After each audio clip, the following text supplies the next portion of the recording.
Welcome back, ladies and gentlemen, gamers alike. Is that my new intro? I don't know. Welcome to the third part of our Firered Hardcore Nuzlocke. So, like I said last episode, this episode is going to focus on getting to Cerulean and doing the surrounding areas, tasks, and trainers and whatnot. So today's comment of the day question, I want you to go down below, comment your favorite gym leader. It doesn't have to be from Kanto, it can be from any of the 9 generations, including trial captains and kahunas, I guess. For me, I'll give one for Kanto and I'll give one overall. Favorite Kanto gym leader? Well,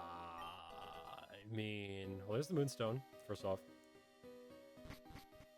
Probably Blaine. Blaine, in terms of like, there's awful Pokemon. Blaine, just in terms of like meme potential, because he's so funny. He's just some old bald scientist dude who has a good attitude, and like he dresses up as that hippie dude, I think, in the anime, and disguises himself.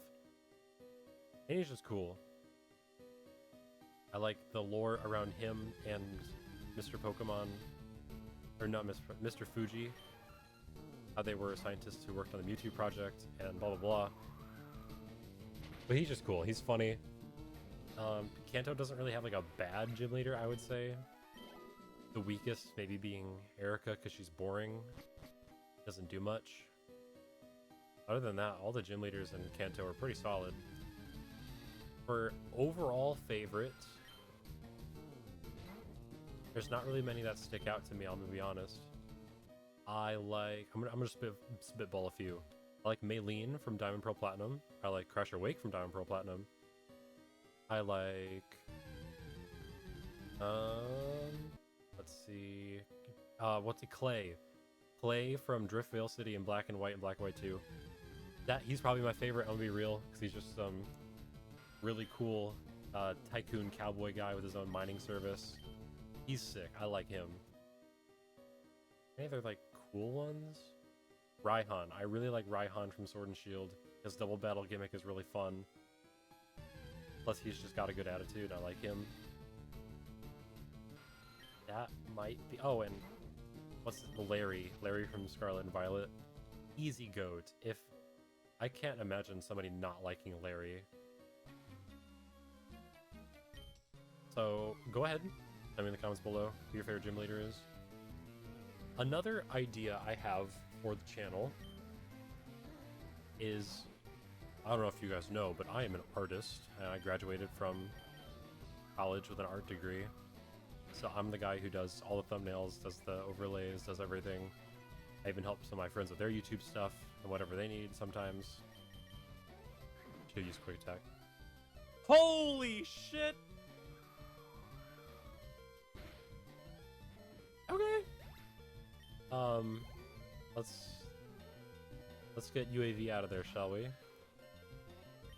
Where was I? Okay, yeah, new YouTube idea. So you guys know I'm an artist. I do all this stuff. I edit, I make thumbnails, I do whatever. I also, on the side, make custom video game covers. So, as a guy who collects video games and plays them, I love video games. I collect them for the art. I collect them for like the cultural impact, which might not make sense to people who don't know, but like if you know, you know. Like certain video games are just like that. They're just so cool. Why does the audio sound weird? Hear that like crunch? Regardless, I make custom video game covers for loose video games that I acquire. So some examples will be thrown up on screen right here. I've got like a Call of Duty Black Ops 1 custom cover I made. I've made a Fallout New Vegas one. I've made Rapper the Rapper, Super Mario Galaxy 2. And they're literally just like shit posts incarnate, where I just kind of sit there for like maybe an hour and just kind of spitball stuff together and have fun. And then I get to print it out and I use it for like my actual game cases. Like I'll see if I can get a picture of my physical stuff and put on screen for you guys. But it's just so cool, and I love doing it. It's honestly a lot of fun and kind of relaxing to just turn the brain off and do stupid meme shit. So I want to know, would you guys like videos of me doing that? Ooh, poisoned. I don't even know if I have guts. Do I have guts? Let's check if I have guts. I probably should have checked that beforehand. Yes, we do. Okay, cool. So I want to know, do you guys think that'd be fun to watch? Fun to watch me and my meme-oriented brain come up with stupid stuff to put on a video game cover? Then you guys can also give me tips and any suggestions of games you want to see. If anybody is interested, I also do commissions for these. So that could be something I arrange in the future if anybody wants a custom video game cover for purchase. I'd be more than happy to oblige. But yeah, just along with the comment of the day, tell me, you want to see Matt do funny art stuff. So, we have our two fossils here. We have the Helix fossil and the Dome fossil. In my opinion, the Dome fossil's cooler. But the Helix fossil's just better for like gameplay in general. So, the Helix fossil grants us access to Ammonite and Omastar. Ammonite and Omastar is probably better than Kabutops in most games that it's available in. It's better pre-Gen 4 because of the physical special split and just water being a better typing than rock offensively, generally, due to just like move pools and like move access in general. Kabutops is probably more fun in later generations when there's an actual physical special split. Ammonite is just a good like special attacker. Later games it gets access to like Shell Smash, there's other fun tools. Like I said, in future games when the physical special split and it has better moveset and all that, such as like Ultra Sun and Moon, it's probably more usable. But it's just not in a lot of games. It doesn't have a lot of access to like the goods that make it good. So for our purposes, I took the Lord Helix fossil. Even though Kabutops is way cooler, Omastar is still pretty funny in its own right. Route 4. There is another encounter or two here, I believe. Since Magikarp counted as our Route 4 encounter, over here you get access to Sandshrew or Ekans, depending on your game. I think Ekans is Leaf Green and Sandshrew is Fire Red, I think. Sandshrew sucks. As unfortunate as it is because of how cool of a Pokemon Sandslash is, it just doesn't get Earthquake. I think it doesn't even get Earthquake. Where's the rare candy here? Is there no rare candy? You have to use like the item finder for it now. It's just so bad. It's just a generic, kind of slow, physically bulky, physically attacking Pokemon. It's just kind of boring. Ekans, on the other hand, gets Intimidate and Glare. And it has a surprisingly wide move pool, I'll be honest. It gets access to like Flamethrower and like a bunch of weird other TMs, Earthquake. It's just a decent Pokemon in general. Alright, I've leveled up our Pokemon in anticipation of our rival battle right here, which I believe he leads with Pidgeotto.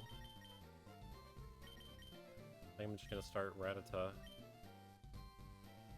Could I technically level our Pokemon up higher to the level cap? Yeah. Could I technically have beat Misty down there first at our max level cap because we'll have access to Ivysaur and Gyarados? Yeah. It's not that big of a deal. So our rival starts off with Pidgeotto. Yes, we hit. Shouldn't be too scary. Sand attack's annoying. We go gambling? We go gambling. Ow. Okay, gambling paid off. Huge? Let's go, we hit the high roll. He's got his own Rattata. I am a little scared. I don't want to lose Rattata because we're so close to getting Eradicate.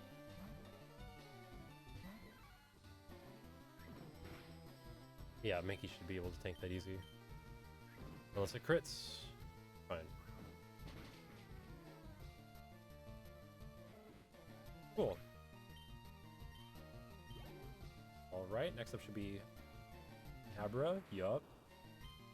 We can just stay in and karate chop it, I guess. And then his last Pokemon is going to be Squirtle. No, Charmander. Charmander. He's going to have Charmander in. We should get prepared and have Big Flappa come in next. So we have somebody at full HP. Alright, Big Flappa, you do your thing.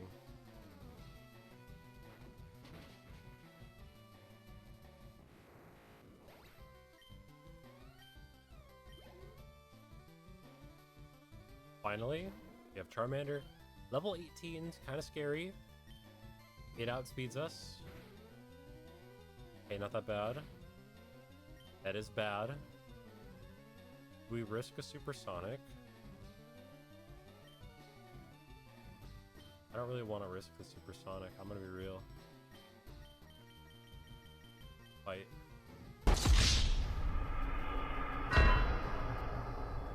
Okay. Didn't matter. Alright, sorry for that minor disturbance. This is bad. I feel like... Okay, good. If he's growling me, I'm happy to scum it up with Sand Attack. Because I was kind of excited to use Golbat. Are you fucking serious? Dude. What are the odds? We're getting absolutely rolled out here. I don't have a lot to swap in here. I think UAV is just gonna have to take the sacrifice. Ah. Well. Hyperfang. Huge. It's in Blaze range, however. There we go. That was way too scary, and I am very sad that we lost Big Flappa and almost lost UAV. However, we didn't. Alright, pause. I have no clue why I said that UAV survived when he clearly didn't. Thus, I continued to use UAV for the rest of the video. I have zero idea how I messed this up, but I guess this is now my second instance of being on fraud status. I easily would have cleared Nugget Bridge trainers with the other team members, so this isn't that big of an issue. If anything, I lost out on some EVs from the trainers that could have gone to my living party members. This will be fixed in episode 4. This has been Editor Matt. Thank you. So, I will be right back and drop Big Flappa off back in the Pokemon Center. What I'm slowly realizing as I'm fighting these Nugget Bridge trainers is that Rattata is actually a lot of fun to use. Like, I'm just over here spamming Hyperfang. And it's just kind of shocking how this little rat, who I normally just pass off as nothing cool, is over here one-tapping Mons. And, like, I know they're a bunch of early game shit Mons, but, like, so is Rattata. I just think it's so fascinating that the thing's over here, like, absolutely molly-whopping these kids. Oh my god, Rattata's evolving! Yes! Okay, so this is, like, the first time I've ever used Raticate ever. Like, I've always just written it off as, like, oh, it's early game shitmon. Ooh boy, it's so fun. But, like, unironically, Raticate's kind of cool. I really like Raticate now, after just seeing what Rattata can do. So, like, I can only imagine the devastation Raticate's going to be cooking up. So, our current route, which I forget what it's called, we have 2 new encounters, possibly. Okay, thank God. So, we have 3 new Pokemon in total to talk about, 2 which we could have obtained. First one to talk about, I guess, is Oddish. So Oddish is a grass poison type. It is the counterpart to Bellsprout, so Firered gets Oddish, while Leaf Green gets Bellsprout. Oddish is a... I think it's a physical attacker, weirdly enough. And it's kind of just a defensive grass poison type with a little bit of offense thrown in for good measure. It's not crazy good, but it's gonna be really solid for this upcoming gym battle. So if you need a grass type, go up north. The counterpart to Oddish, Bellsprout, is the more offensive of the pairing. Oh, they're both offensive and defensive. They both have their little bit of bulk. In my opinion, Victory Bell's a little bit more offensive than Vileplume, even if their stats might not reflect that. I used a Victory Bell when I did my Leaf Green Nuzlocke. That thing was one of the greatest Pokemon I've ever used, and it was so much fun. It gets access to like the powders, Razor Leaf. That's honestly all it gets. It doesn't have that big of a move pool, which is very disappointing. If you need a grass type, they're good at that. If you need something else, they're not really good at doing anything else. So let me think of what to name this fella. Out of not knowing what to name Oddish, we're naming him Suspicious. Now, before we end the video, I'm going to talk about the last encounter for that route. That being Abra. Abra is quite possibly one of the greatest Pokemon to ever exist. I'm a huge Abracadabra Alakazam fan, and I think that they are quite possibly, Alakazam, if you were able to trade, the best Pokemon in the game. The best Pokemon for playthroughs. If you were playing RBY, it is absolutely the best Pokemon in the game. I think Fire and Leaf Green gives it a little bit of competition. Not much. Mainly Gyarados are the only competition I could imagine comparing to Kadabra and Alakazam. Even if you can't trade, Kadabra is still a very strong, very fast Psychic type Pokemon. And they're just good. Like in general, they're just really strong, really good Pokemon. So I think we've made a decent amount of progress here today. And this is where I'll end it. So, thank you guys. This has been the third part of the Pokemon Fire Red Hardcore Nuzlocke. Thank you all for watching so much. Stay tuned for more content coming soon. Peace out.